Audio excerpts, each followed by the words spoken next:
Hello, and welcome to another episode of IDL, the Business Trailblazer podcast for seasoned innovators, rising disruptors, and inspiring leaders. I'm your host, Kris Britton, and today's bright business mind is Michael Parinchy of Probuild360. Michael is a seasoned speaker on the construction industry with a passion for disrupting the market and advocating for transformative change. So let's kick things off. Welcome to the podcast, Michael. How are you? I'm fine, thank you. Thanks for having us. I think what would be a great start is if we could find out a little bit more about you and what you're doing with Probuild360 and really what your business is about. Yeah, so we started out about 15 years ago as a domestic construction company, so extensions and renovations and that sort of thing, and that is still our bread and butter. So we do at the moment, it's somewhere between 60 and 70 domestic construction projects every year. Hoping to ramp that up, obviously always looking to grow, but that's where we are at the minute. And then we also do main contracting. So we will be a principal contractor delivering multiple unit sites, so conversions of old factories into apartment buildings or new builds, developments and so on for other clients. And we're also a developer in our own right. So we do everything from acquisition of land through planning, through construction, and right through to getting those new units onto the market. And the basic sort of USP of our company is the model of integration. So we have all the core trades. We can deliver full construction projects with next to no subcontracting. And that's sort of our core philosophy, is that the fewer phone numbers a client has the fewer phone numbers they need to deliver a project, the better. So a single point of contact is going to make it smoother for them and obviously make the whole project more plain sailing from that point of view. Yeah, that's right. Yeah. Fantastic. Okay, interesting. So that's quite a unique USP actually, because when you think about it, that would be much larger companies that would be going down that avenue who are, have huge teams to be able to support them. And then even then they still have a lot of people who aren't on payroll and are contracted in and brought in to do specific work. So what got you into this? What 15 years ago, what got the excitement going and what made you think, I need to do this? So we're a family-run company, and our directors had a property portfolio of their own that was, rental properties and so on, and were getting into upgrading their own properties, and found what the experience was like from the client point of view, having bricklayer, carpenter, roofer, ground workers, everyone be separate, plumbers, electricians, they're all separate, and you're stuck trying to coordinate it.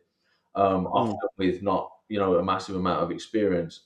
This is particularly important for the domestic clients who are just homeowners, and they may be, doctors or teachers, or just they're not from the construction industry. And this company is a response to the observation of those frustrations.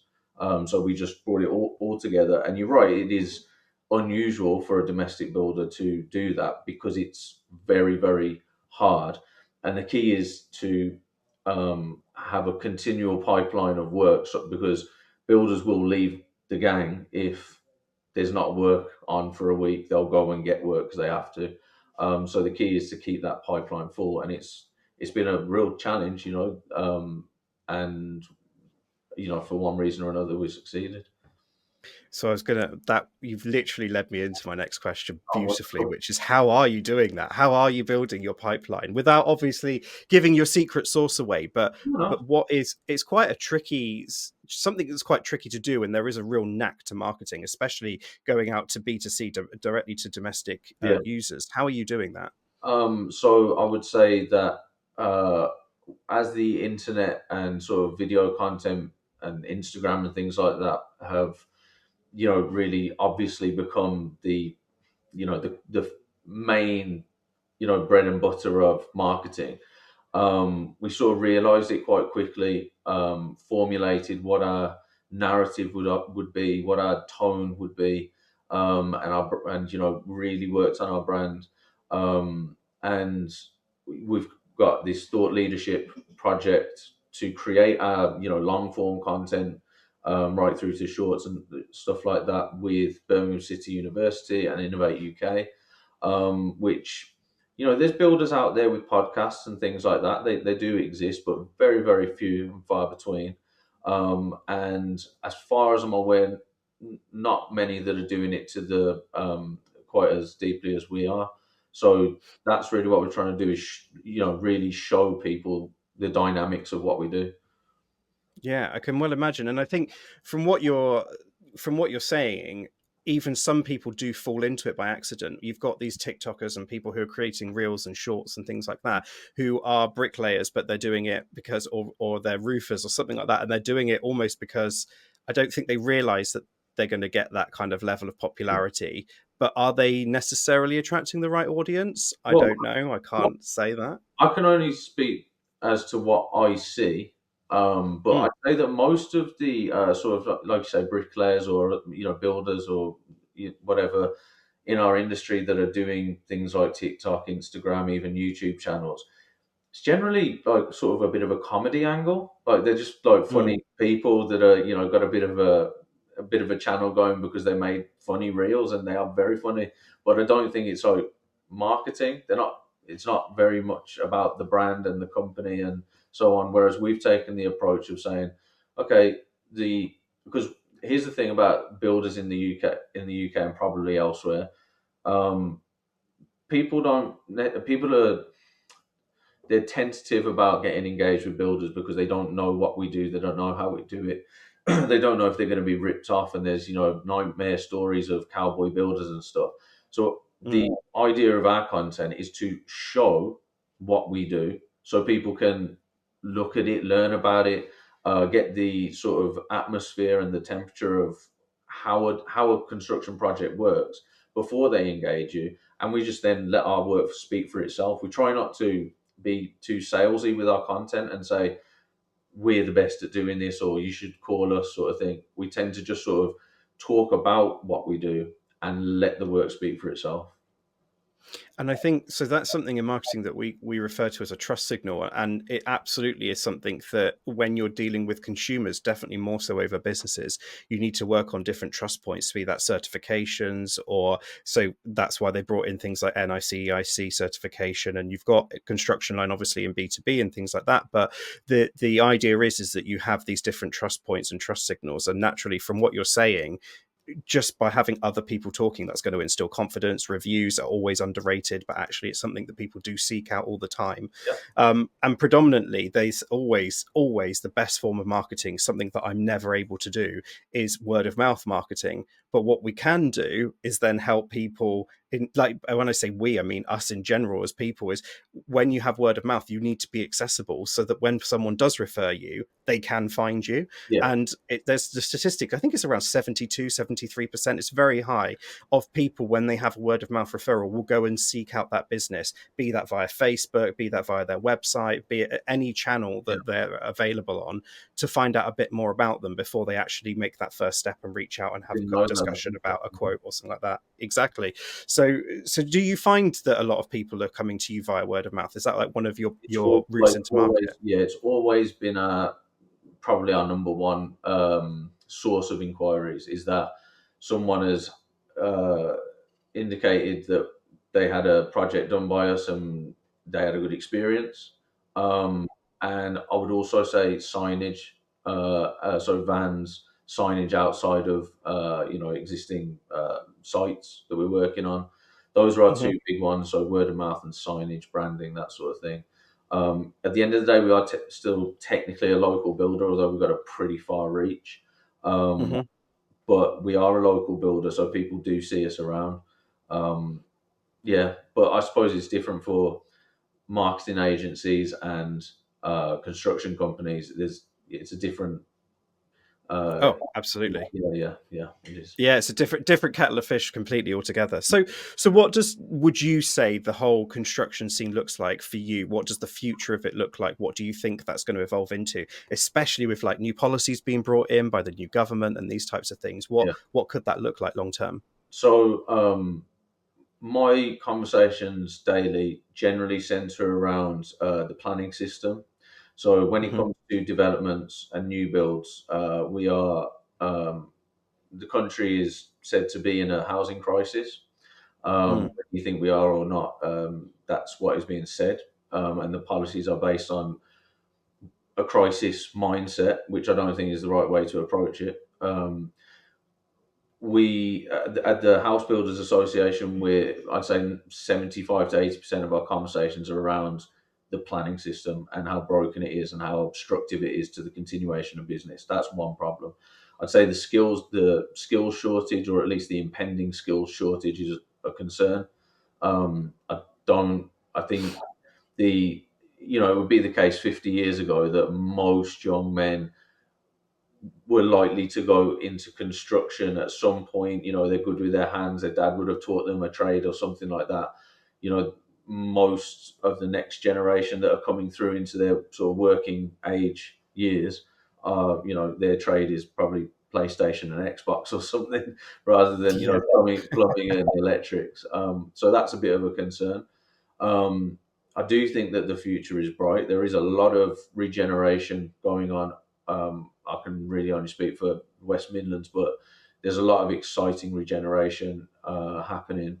Mega projects and things like that. You got Smithfield in central Birmingham, Druids Heath. These places have got like billions of pounds worth of funding for regeneration projects. So I'm not concerned that, look, the construction industry is the largest industry in the UK. It's the biggest by volume. So I'm not worried. I think cream rises to the top, and if you stick out the challenges that we're currently facing and you come out the other side and you're still in the game, you'll be fine. So from your point of view then, with all of this regeneration and they're going to be building new houses and all these types of things, do you find people are still moving, or are they staying, or are they taking on more at-home projects? What does that look like at the moment from your point of view? So one of the things that we advocate for a lot and have been for years, people entertain it a bit, but it's not really moved forward much, is that we feel that domestic construction projects for homeowners, doing home improvement projects, whether extensions, renovations, remodels, loft conversions, that sort of things, should at least have a reduced VAT bill, or at least be able to claim a large amount of the VAT back on projects like that. I personally would say they should be zero rated, because I do not see projects like that as a luxury. I think that if people are working on projects on their primary residence, that's their home, they work for that. And if their family's growing, they need another bedroom, they need an extension because the kids are growing up, whatever it is. I think so here are the benefits of that. Number one, cash builders, who are generally the unscrupulous, low quality cowboy builders who will take cash, and therefore you're paying them 20% less. That's a fifth off the cost of your project. Paying VAT on those kind of projects is pushing the homeowners into the arms of these cash builders, right? So first of all, there's all that black money. You're leaving clients completely exposed to health and safety, low quality, non-compliance across the board from these bad builders. So if we are in a housing crisis, rather than encourage this sort of throwaway culture of, well, just buy a new house, just buy a new build and move in sort of thing, we should allow people that have got, beautiful old Victorian terrace houses, or, 3-bed semi-detached houses, or, 5-bed detached houses that have stood for, 150, 200 years. They've got so much character, and are such a staple of the English landscape, the built environment. Let's free those people up to stay where they are, not have to move, not have to uproot their entire life, but let the house grow with them. So that's something that we'd like to see. In terms of what we are seeing, I think it's 50-50. It's a mixture of both. The new build house building industry is, firing all cylinders. So you get these big developments, and people are buying the houses, and that's fine. And we don't want that to stop. We're a developer ourselves. We build new units. Smaller developments of higher quality, compared to, you know, the big nationals. So that's fine, but we would like to see the domestic construction arena sort of stimulated a little by policies like the one I just described. It's really interesting because as you're talking and I'm learning more about this, it's really hard to say you're an innovator in some ways, you're a disruptor in other ways, where you talk about this is what the VAT should be looking like. You're a leader in other ways where you're saying we're creating content and putting content out there. And through all of these different things, it's one of the first few conversations where actually you were spanning all categories, really. We're quite rare in that regard, yeah. Yeah. And is that, are you the driving force behind that, Michael, then? Um, Go on, take all the credit, do it. Our directors are the ones that had the vision for what this company could be and should be, and now it is. I would say that I'm the mouthpiece for the company because I understand what the vision is. So they wheel you out on a sack truck when they need someone to talk, and just okay, got you. Yeah, when you know there's a local politician or someone that wants to have a conversation and know what we think, they'll wheel me out. Yeah, but yeah, brilliant. yeah. I've been doing this, you know, building houses since I was, you know, 14, 15 years old. So it's what I live every day. So I kind of got a bit of a handle on the industry at this point in terms of where I think it should go. Yeah, it's great. It's great to hear, and it's great to hear when you say about, you know, in politics and trying to influence that. What do you think with that? Because I've never even considered the VAT from that point of view, and it's a really interesting point that you put forward. What do you think could be the outcome of that? Are there people lobbying for that kind of change? Is that actually something that's active in the market? I'd say that if other things were not so horrifically broken, such as the planning system, I would like to have that conversation more often. The issue is that everyone's just so focused on the planning system. That's the conversation du jour, and everyone's just talking about the fact that local planning authorities are simply out of control in the way they administer planning applications. It's just arbitrary. They just set any kind of, you know, like energy performance requirements. You know, they just go whatever policies that are their political footballs they're kicking around. That's what you're going to struggle with to get planning applications through, and it's really, really obstructive at the minute. So it kind of takes away from interesting other conversations that are being kept on the peripherals of the, you know, what things are being discussed, because we've got this big, you know, problem that we're trying to solve. So if you were put in charge tomorrow morning, right, and you had the ability to solve the planning situation, what would you do? What would be your first thing that you would do? Okay. What needs fixing? So the excuse that is brought forward for when you say that an application is not being administered properly, or applications in general aren't, is that the planning departments are completely under-resourced. And I would say that's the case. Fine, I accept that. What I would say is there's much more. So I'll give you an example. We've got a planning application in place for 10 houses in Leamington Spa, beautiful little development, and it's all the rest of the area around it has been developed. There are houses that have been built by all the big nationals. We've got this one lovely little pocket of land. It's a square acre, and we're raring to go. And this application has been in for 18 months. Now they've been working through the validation items, or we have been working through the validation items with all the consultants, doing all their reports and all their statements, energies, highways, biodiversity, all sorts of validation items. And you get through 12 months of working there and going, right, we're nearly there. And then they'll come back with a fundamental change that they'll say, do you know what? Actually, we don't like the size of these. Could you change that one? And, you know, real fundamental things like that change the site plan itself, which takes you back to square one, because that changes all of the less fundamental items. They need recalculating, the acoustics and the ventilation and all that stuff.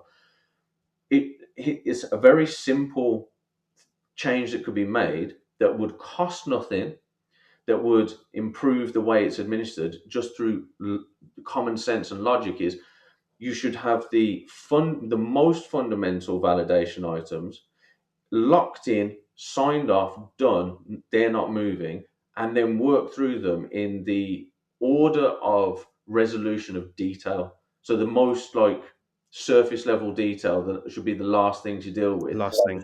Ticking off those like, what species of grass are we going to plant over here and those kind of things. Deal with those things last until the fundamentals are agreed to the point of these are not changing. Don't move on. So it's just very simple changes like that wouldn't cost anything to improve. What causes them to rewind it? Why do they rewind like that and go back to the beginning? Is it a lack of skill? Is it a lack of understanding? Is it change in personnel? What is the driving force behind that? So if I was going to put my tinfoil hat on, I'd say occasionally there is sort of a deliberate frustration of particular applications if they just string them out for whatever their reasoning might be. I wouldn't want to speculate, but if for example, they maybe want to be seen as a planning authority to be challenging certain applications in order to get the NIMBY votes and the green votes and that kind of stuff. So they want to be seen to be objecting and doing their job and holding developers' feet to the fire and saying, we're not happy with this. And that's particularly going to be SME developers that get that kind of treatment because they haven't got as much of a ability to bully the local authorities.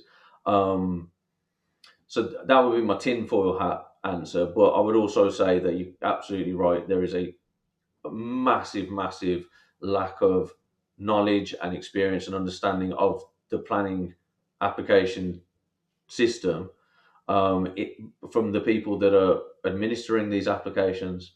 You get people that have come from one line of work. They could be teachers. They could be, people that are just looking for a change in career that have zero knowledge or understanding or experience of planning applications, and they're being put in place on £10 million GDV projects and administering the application with no experience. And how can you expect it to go smoothly? Exactly. Is that because there's no governance? There's no requirement for them to do anything specifically to be able to understand that? Yeah. Wow. Yeah. There's You've opened my eyes. Yeah. There are expectations that are there's a statutory minimum timescale. Statutory maximum timescale that an application should take whether that be 6 months or something like that.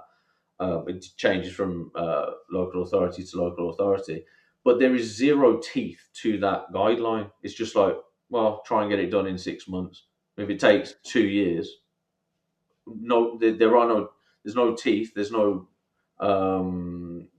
what's the word? There's no redress if they have gone over. In fact, did you know that you can, as a developer with an application in, you can pay sometimes tens, even £100,000 I've heard paid to the local authority to guarantee that they will do everything they need to do to get to a decision, get to an approval, or not even an approval, get to a decision on an application within the statutory maximum timescale. But it's like, well, how is it a statutory maximum if we're then paying for you to do it? Corruption at its finest. That is incredible. And that's even after the increase in planning application fees that we've been having. And that's what I think really frustrates me, because you're paying for this service. It's not something that the local government supply for free, right? Correct. So you would expect it to be expedited, pushed through, not be extended beyond required means. And also it's in their interest to have more houses available within their constituency. So well, it's quite frustrating. Yeah, as a bit of a libertarian myself, the way that local government and central government see fit to get revenue for the services they administer, it just boils my blood, because you're paying fees on top of fees on top of charges on top of, we have to pay the local authorities consultants fees. So, for example, if you have the local authority will require a commercial viability assessment for a project. You go, okay, fine. So we have to get a consultant to write that, an independent consultant. And let's say his fee's £5,000. You go, okay, we paid £5,000. We commission this viability assessment. You give that to the local authority. They say, okay, we don't have the expertise to read this assessment, so we've got an independent consultant, but their fee's £5,000. We as the developer have got to pay their fees just to read it. You're like, at what point do you give any service? You're not doing anything towards, administering these applications. Exactly. So there's real change then that's required, that you think, to be able to improve this process. Even with government could put all the money it wants to into this, but actually until there's change from that point of view, you don't think it's going to expedite things. Things aren't going to get accelerated from that point of view. No, it needs to be, for me, it needs to just, someone or some group needs to go back to the drawing board. Personally, that's what I think. I think the system is so bureaucratic, it's so convoluted, and so internally contradictory, that it needs to be completely go back to the drawing board and think about what is the planning system trying to achieve and what's the simplest, least bureaucratic way to achieve it. Okay, so for someone then who sits across innovator, disruptor, and leader, what would you say to someone who is trying to sit across all three, straddle all three, and is in a business like you where they've got their frustrations, they have their limitations, they've got their red tape? What would be your advice to other budding entrepreneurs and people in your situation? I'd say give yourself a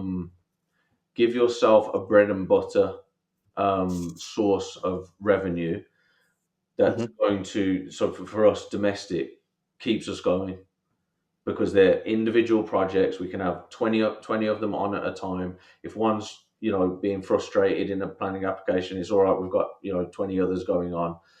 Okay. And then when it comes to actually, if you do want to venture into main contracting is a great avenue, which is, as I said at the beginning, is another one that we do, because the planning system, which is the biggest difficulty in what we do, is that's up to the client. Once they've got planning, come to the main contractor, and we'll just do delivery of the construction phase. So that's a great strategy if that suits you and your business.